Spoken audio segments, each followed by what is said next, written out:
Griveaux, bonjour. Donc, Bonjour. on s'est vu la dernière fois le 13. Vous avez terminé les vendanges vendredi dernier, hein, C'est ça. avec les centenais en Oui. rouge. Euh, Dans l'ordre, peut-être, quelles impressions on peut donner sur le millésime en blanc, puisque ça commence un peu de fermenter en blanc quand même. Alors, oui, oui, c'est un millésime en fait, à la hauteur de nos espérances quand on a vu les fruits. On a rentré de très beaux fruits, très sains, très savoureux, très sucrés. Donc, on est en train, dans les premiers jours là où les vins fermentent, de concrétiser, de confirmer cette sensation. Les jus sentent bon, ça fermente assez vite.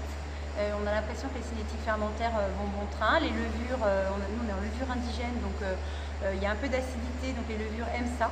Donc ça fermente bien et ça sent très très bon. On est vraiment sur des arômes type fruits blancs, fenouil, très, très frais, poire aussi. Donc voilà, plutôt prometteur en blanc avec des bons niveaux d'acidité. Oui, c'est ça, l'acidité, c'est important toujours en blanc d'avoir de bons Ben équilibres. oui, ben oui. Et malgré la chaleur du millésime, ça reste bien équilibré en chardonnay. Oui, ça reste très équilibré en chardonnay parce que la chaleur du millésime, elle a eu comme conséquence de concentrer les sucres, certes, donc on a des degrés relativement élevés, mais également de concentrer les acides. Donc on a des pH assez bas et des acidités totales qui se sont maintenues.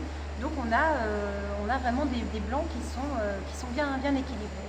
Alors en rouge, alors on parle pas de vin parce que tout ça est en train de fermenter Oui, encore. c'est encore Qu'est- sous-marc Qu'est-ce que... dans les cuves. Alors donc vous avez vendangé les pinots noirs après les chardonnays, Oui, oui, on a commencé le grosso 12. modo. Oui.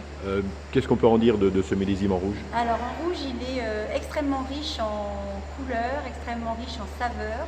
On a un profil de tanin, on a des premières cuves là, qui commencent d'arriver en fin de fermentation alcoolique, donc on a déjà la perception de tanin souple, rond, plutôt charnu. Donc on est quand même dans un millésime dit solaire, parce que ça va faire des vins à mon avis plutôt noirs, assez colorés. Concentré. Concentrés, voilà. Et là encore, c'est le point commun à nos deux cépages qui ont montré des maturités avec des vitesses très différentes tout au long de l'année, pour finalement arriver à un point commun là maintenant qui fermente, c'est-à-dire à nous garder pas mal de fraîcheur de par l'acidité. Donc je pense que en rouge, l'équilibre entre les tanins, l'acidité et puis la sucrosité apportée par l'alcool va être gage d'un très très beau millésime en rouge. Moi j'ai vraiment confiance, les premiers jus qu'on goûte sont délicieux. Alors il y a un autre point commun entre les millésimes, hein, entre les couleurs, je veux dire, pardon, en dehors de leur équilibre, c'est le rendement qui va C'est le être rendement. faible. Ouais, là c'est le bémol un peu négatif du millésime.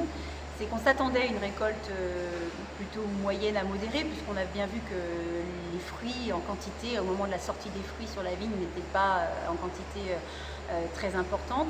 Mais le cumul de cette sortie un petit peu faible au départ, plus le gel, plus le chaud, plus le sec, fait qu'au bout du compte, l'addition est un peu salée parce que les volumes sont faibles, malheureusement. Mais c'est très très bon, donc on va essayer de se consoler comme ça quand même.